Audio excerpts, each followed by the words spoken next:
দরজা বন্ধ করে এতদিন তাহলে তুই নামাজ পড়তি? হ্যাঁ হ্যাঁ মা, দরজা বন্ধ করে কেন জান? আমি নামাজ পড়তেছি, এটা তুমি দেখলে আমার লজ্জা লাগতো, মানে আমি কিভাবে কি বলবো কি করবো, এই জন্য দরজা বন্ধ করে নামাজ পড়তাম না। আমি তোর মা, তোর আমার কাছে শরম? তুই নামাজ পড়া ধরছস, আমার যে কি শান্তি লাগতেছে বাবা এটা দেখে। আমি কি করব বুঝতে পারতেছি না। আল্লাহ তুমি অনেক বড় রহম করছো আল্লাহ। পাঞ্জাবি টুপি পায়জামা পরে কই গেছিলি?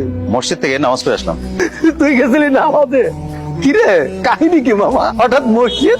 হঠাৎ কি আছে, এই রোজা আসার পর থেকে তো আমি রোজাও রাখতেছি আবার নামাজও পড়তেছি। মামা কাহিনী তো একটা আছে, কত?